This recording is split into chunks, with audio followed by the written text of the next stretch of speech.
Ariel, thank you. Just into our newsroom, Joint Base Charleston officials confirm an incident involving two teenagers and an older man is being investigated by the Charleston County Sheriff's Office. News 2's Deanne Roberts has told us that this was actually a verbal dispute of some kind. Deanne, she is live at the Air Force Base right now. And Deanne, you actually had a chance to speak with the mother of one of the teenagers who describes this as simply an argument. Give us more information.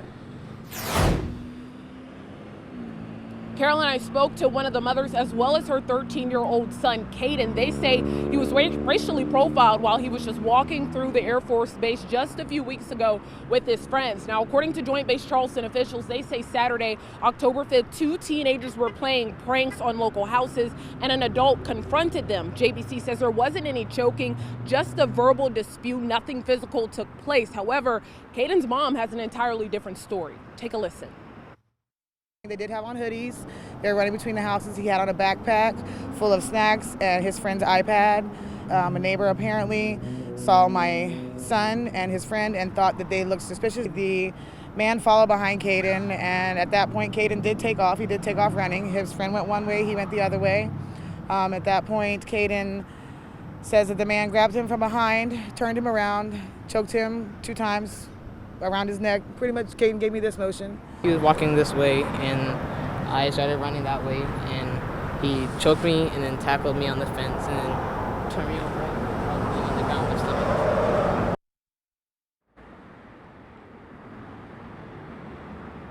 Both state the man held Caden down against his will until police arrived. Now, I did reach out to the Charleston County Sheriff's Office for a report. I haven't heard back from them yet. Now, that man, no charges were pressed against him back then. However, the mom says when they find out who that man is, they will be pressing charges. I'm live in North Charleston. Deanne Roberts, Count on 2.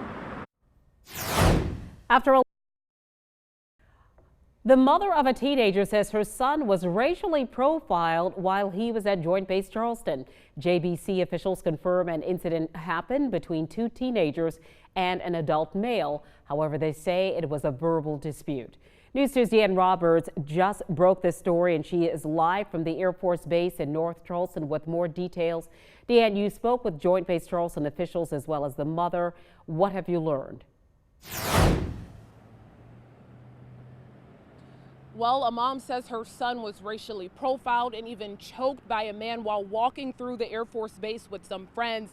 Now, Joint Base Charleston says it was just an argument. Saturday, October 5th, Joint Base Charleston officials say two teenagers were playing pranks on local houses and a homeowner confronted them. JBC says the man had a, quote, verbal dispute with the two teens. Police were called and everyone went home just fine. Now, the 13-year-old Caden Winter's mother says her son was walking through houses with his friends. She says he had a hoodie on, was deemed suspicious by a homeowner, was followed by that homeowner, and then choked and held against his will until police came. It hurts my child. He didn't do anything wrong. I don't feel like he should have had to go through that because he didn't do anything wrong. When I asked my son to reenact for me what happened, he did. When he did it and showed it to me, he turned to me, he said, "Mom, I'll never forget that white man's face a day in my life. I'm his mother, I'm white. This is going to be something that's going to go with him for the rest of his life." I can't get that man's face out of my head. It's kind of just replays over and over again. It doesn't stop. So right now, Caden and his mother don't know who this man is. When this incident happened, no charges were filed. However, Caden's mom says when she finds out who this man is, she's pressing charges. I did reach out to the Charleston County Sheriff's Office for a report on this incident. I haven't heard back from them yet, but of course, I am looking into this case. I will bring you the latest here on News 2. I'm live in North Charleston. Deanne Roberts, Count on 2. One person facing several